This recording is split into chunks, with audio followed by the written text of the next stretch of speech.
Murder in the Mummy's Shadow, a Mick and Mack mystery. Act 1, Shadows at University College. Chapter 1, A Death Among the Books. Fog hung thick over Queen's Park, turning the lamps into smudges of pale light, and giving University College the look of a fortress from some medieval dream. Its towers loomed out of the mist, stern and watchful, as if they disapproved of anyone still walking abroad at this hour. Inside the Antiquities reading room, the smell of old vellum and chalk dust clung to the air. The high shelves leaned under the weight of history, their shadows stretching long and thin across the floor.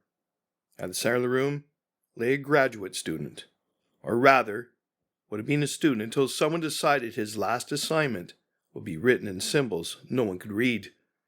His body was posed with an unsettling care, arms crossed neatly, legs straight, and circled by chalk markings that formed a strange, jagged compass.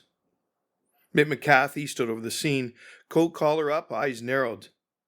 "Not your average library find," he murmured. MacNeely folded his arms, scowling at the circle. "Yeah, unless they started charging overdue fee and curses." In the doorway, a cluster of students whispered, pale as the fog outside. Words like ritual and cult passed between them in nervous tones. One swore he'd heard chanting in the halls. Another claimed he'd seen a figure in a velvet jacket slip into the stairwell just before the body was found. Mick crouched to inspect the chalk. The lines weren't careless. They were deliberate, drawn with a steady hand. The kind of symbols a man studies, not doodles in a fit of nerves. "Someone wanted to send a message," Mick said quietly. Mac shifted uneasy. "Yeah, well, I don't speak dead languages, but I don't like what it's saying." The lamps flickered, and the room seemed to grow colder. Outside, the fog pressed harder against the windows. Inside, Toronto's two most stubborn detectives had their first corpse, their first circle of chalk, their first brush with whispers about cults and curses. And somewhere in the shadowy halls of the college, Professor Elias Vane was waiting.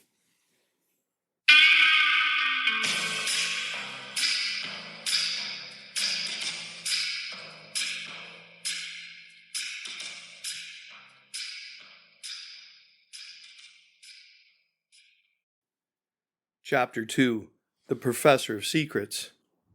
Professor Elias Vane arrived like a stage actor making an entrance he'd rehearsed all his life.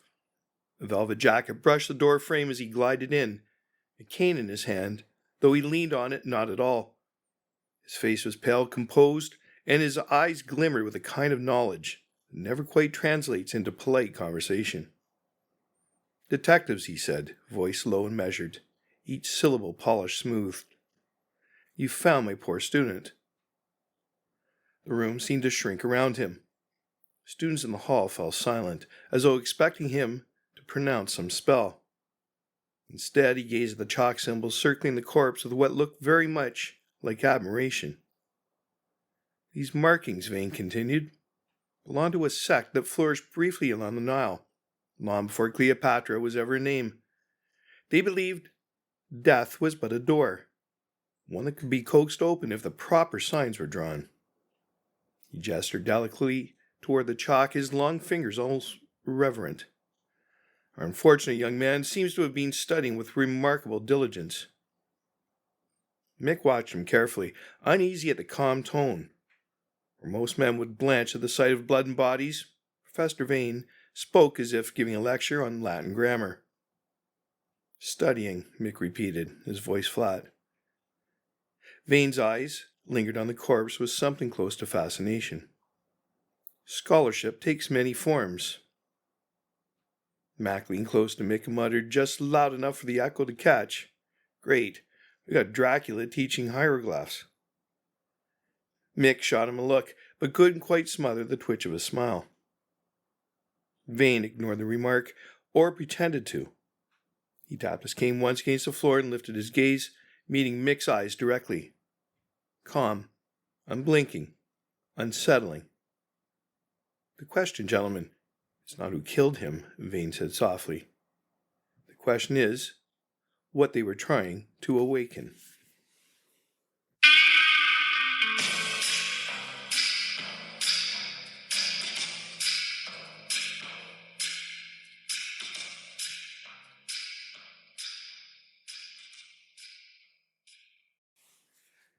Chapter 3. Whispers in the Halls. The halls of University College were hushed, as if the stone itself had ears. Students loitered in uneasy knots, whispering behind textbooks, their voices dropping to a hush whenever Mick and Mack passed. One young man, pale and twitching in his cuffs, swore Professor Vane was brilliant. A genius, he said, the only man who made ancient symbols breathe with meaning. Another, clutching a notebook like a talisman, whispered of midnight gatherings in Queen's Park, where cloaked figures repeated chants until the bells of Knox College rang. Says it's all just symbiology, the boy added quickly, eyes darting, but, well, it didn't sound like Latin to me. A girl with a sharp chin and sharper voice chimed in that Vane had been teaching beyond the curriculum, and that some of his lessons didn't appear in any sanctioned syllabus. When pressed, she refused to say more. Mack rolled his eyes.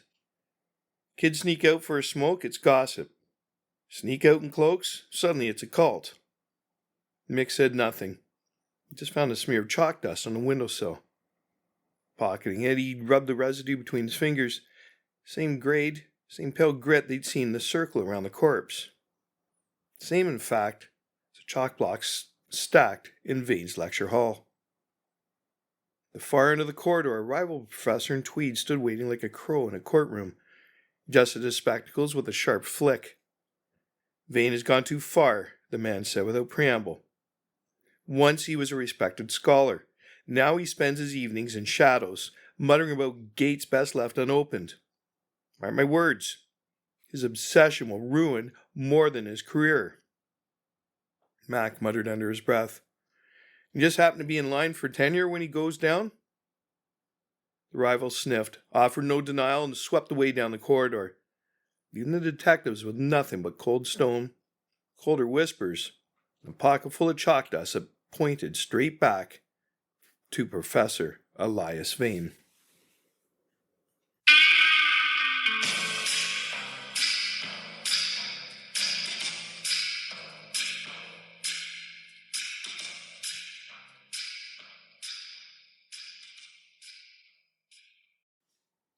Act 2.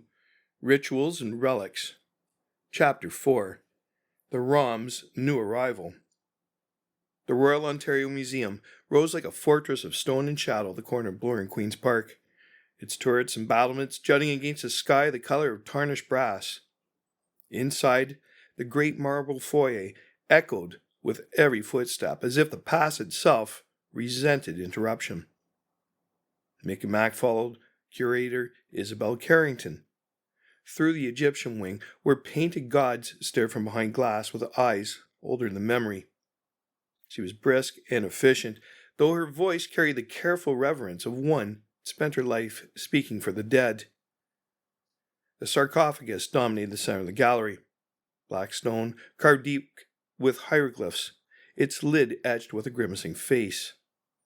Velvet robe kept visitors at bay, but even across the barrier, Mick felt the weight of centuries pressing outward, like a whisper straining for release. This piece arrived only last week, as he said, lowering her voice, from a private collection in Cairo. Controversial origins, but a rare find. A student died in the college reading room. He argued with Professor Vane about this very coffin. So Vane's translation of the inscription was flawed. Mack eyed the carved figure, frowning. If that's flawed, I'd hate to see the deluxe edition. At that moment, Dr. Arthur Penrose shuffled in, spectacles glinting, a notebook already half filled with translations.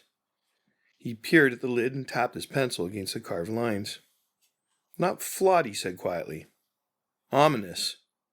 He sketched the symbols quickly, then read aloud in a voice that seemed too steady for the words. The sleeper awaits. The echo carried through the gallery like a draft of cold air. Mack shifted uneasily. Sleeper, huh? Don't know about you, Mick, but I'm not keen on finding out what he's waiting for. Mick didn't answer. His eyes stayed on the sarcophagus, and for once he felt the unsettling pull of Vane's fascination. Whatever secrets it held, Toronto just inherited them, and they were already waking.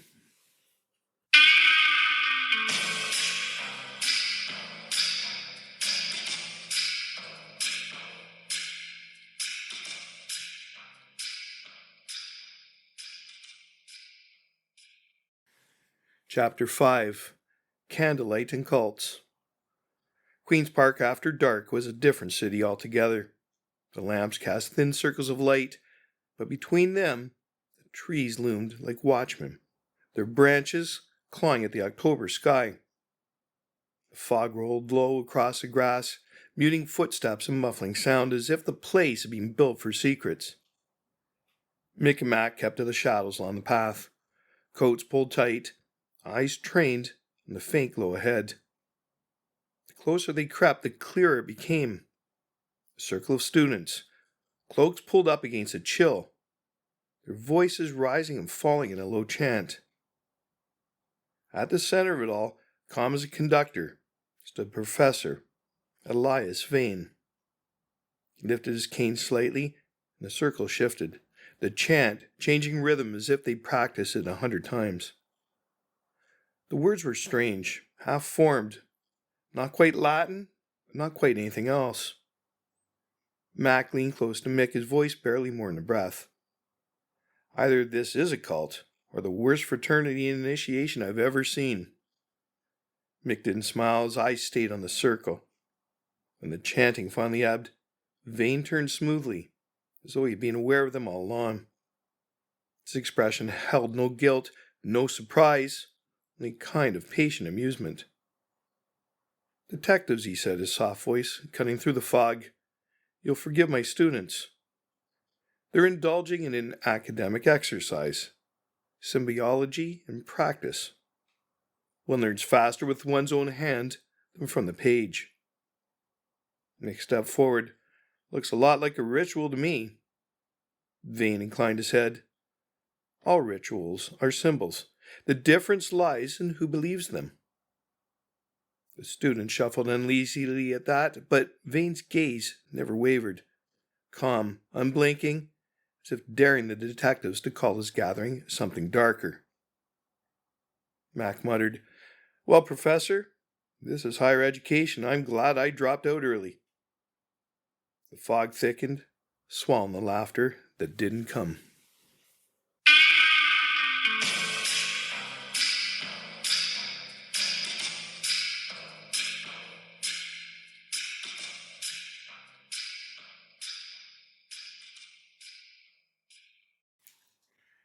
Chapter 6. The Second Body. The call came just before dawn.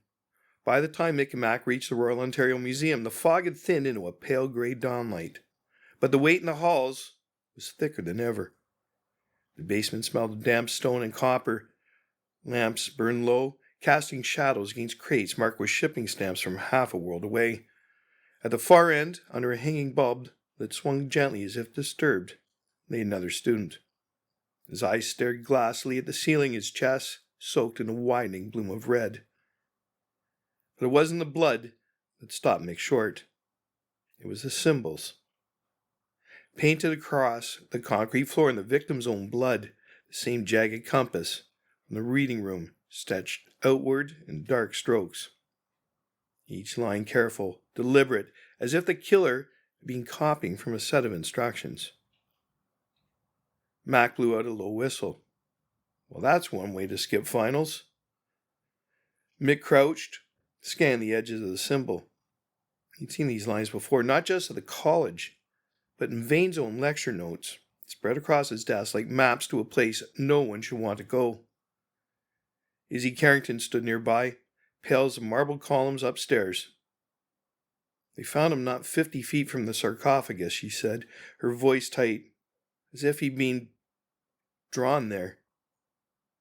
Dr. Penrose adjusted his spectacles, frowning. "Drawn?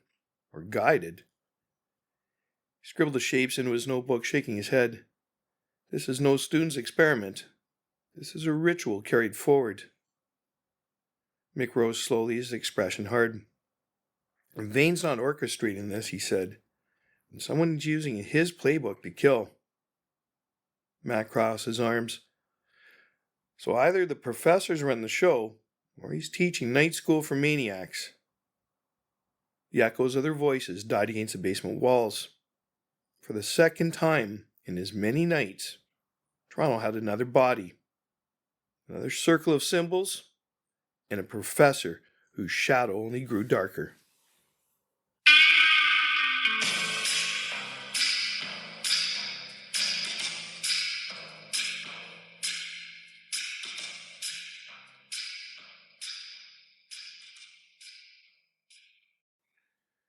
Act 3, The Broken Seal. Chapter 7, The Rival Revealed. Professor Elias Vane descended in the basement of the museum with the serenity of a man entering a lecture hall, not a crime scene.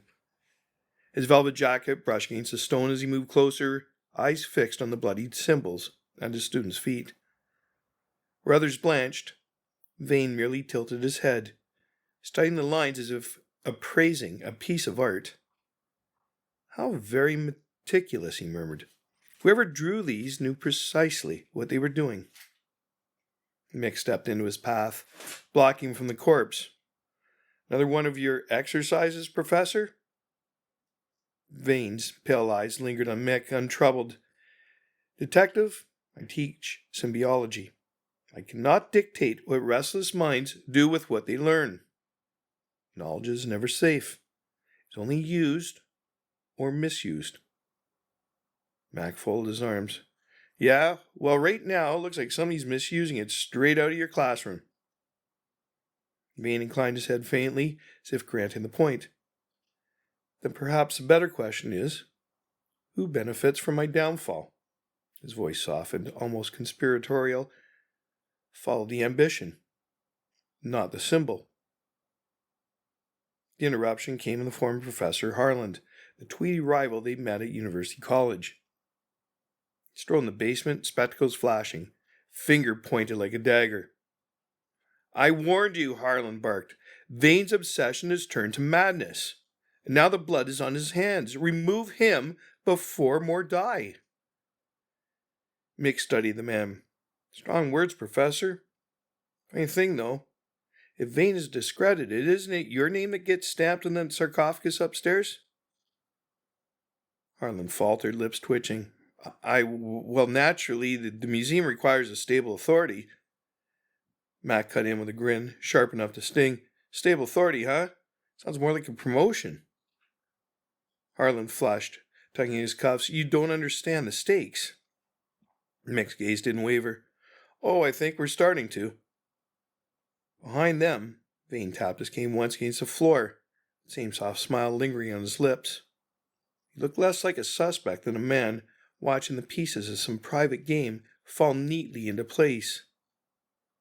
And for the first time, Mick wondered whether the professor was being framed, or whether he'd orchestrated the whole thing to look that way.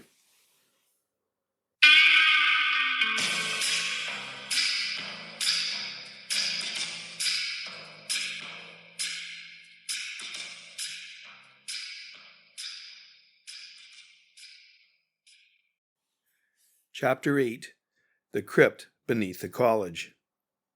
The clues began to stack like books in a lopsided pile. The chalk dust Mick had pocketed from the reading room matched fresh smears he now saw near the east wing of University College.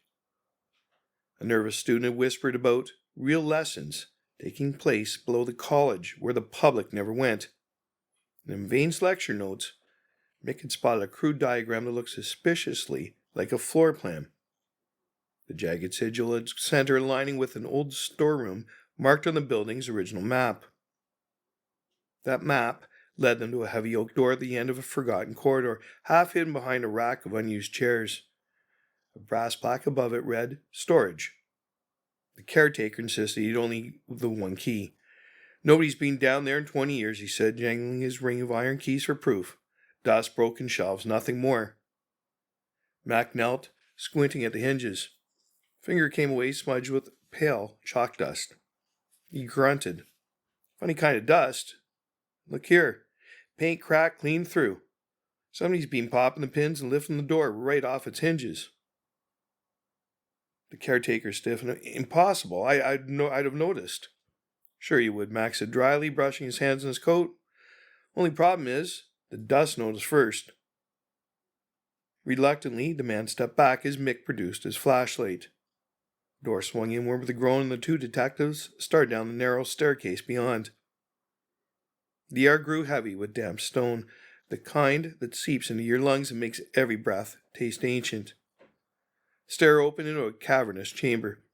Symbols carved in the walls shimmered faintly in the light, the grooves catching the glow of lichen that looked too much like candle flame.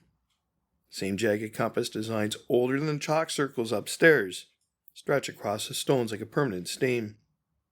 Mac muttered, "Well, that's cozy. If we see a mummy, I'm quitting." Mick didn't answer. His lamp cut a stone slab at the far end of the crypt, half buried in rubble, surface etched with words he no longer needed Penrose to translate. The sleeper awaits. The chamber felt older than the city itself. Dust clung thick on some shelves. The floor told a different story.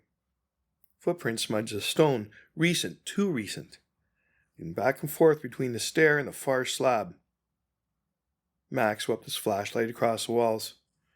For a room nobody uses, sure gets a lot of traffic.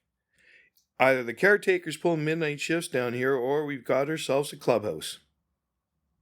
Mick crouched near a scuff patch of stone where candle wax had hardened in pale drips. He touched a grim face. Not dust and broken shelves. Somebody's been holding gatherings. Recently. Maybe often. Symbols carved deep into the walls seemed to flicker as if alive, the faint phosphorescent glow catching in every groove. Above the slab, the inscription repeated its warning. The sleeper awaits. Mick rose slowly. The question isn't whether this room's being used. It's how long before it's used again.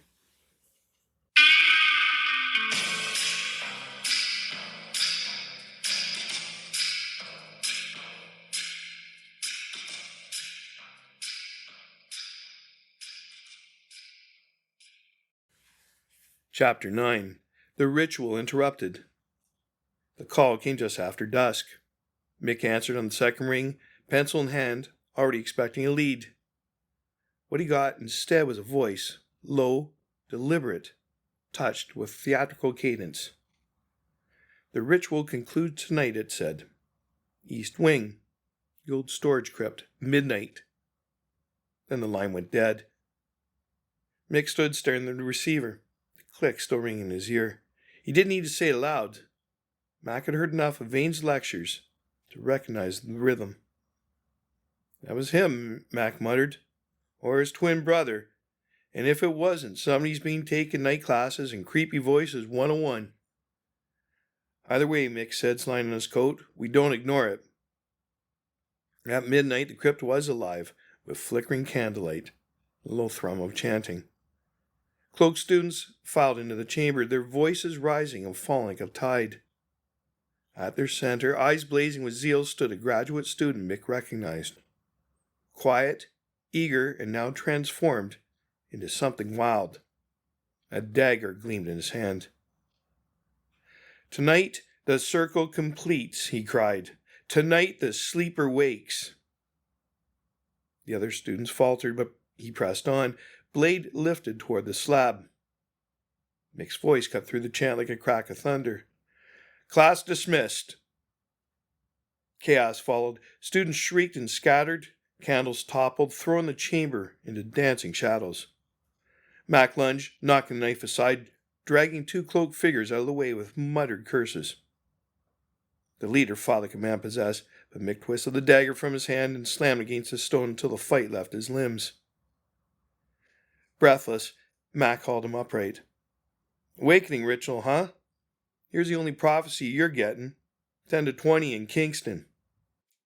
The chamber fell silent, save for the drip of wax and the ragged breath of frightened students. And then another sound, the measured tap of a cane on stone. Professor Elias Vane emerged from the shadows, calm as ever, his eyes gleaming in the glow of the lichen-covered symbols. He regarded the bound student with mild interest, then turned his gaze to Mick and Mack.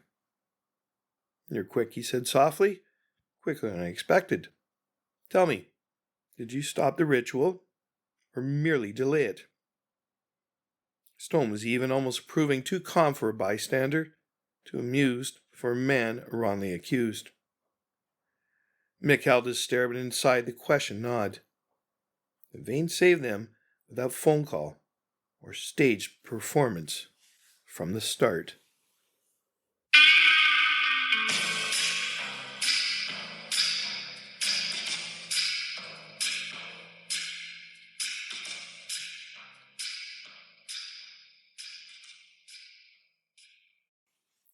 Epilogue.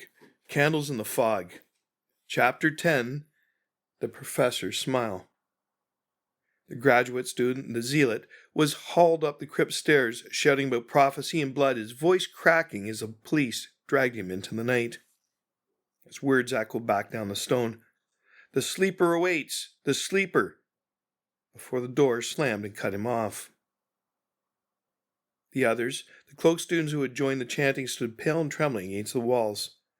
They insisted they hadn't known. To them it was theater, illicit thrill, spooky fun. An echo of Vane's lectures carried one step further in the dark. None of them had guessed their leader was willing to spill blood for it. "They're guilty of stupidity," Mac muttered, watching them shuffle out in shame. "I don't see murder in any of those faces."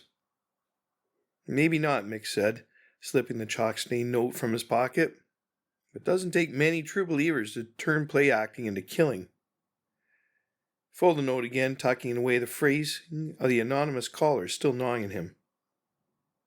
In the shadows, Professor Elias Vane stepped closer, inclined his head politely, the faintest trace of a smile curling his lips. "Well done, detectives. Toronto sleeps more soundly tonight." "Funny choice of words," Mac said. Vane's pale eyes lingered, unreadable. Then he turned and glided into the fog outside, his cane tapping softly on the stones. Mick and Mack followed a moment later, night air thick with mist. The towers of University College loomed above them, stern as ever. Mick pulled his collar tight.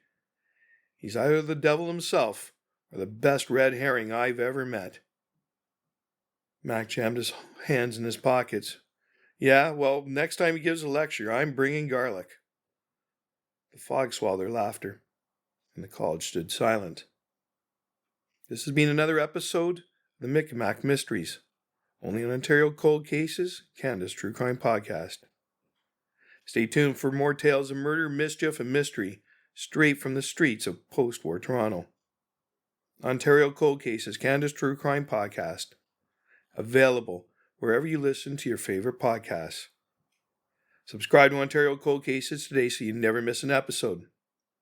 And please share your thoughts and questions in the comments.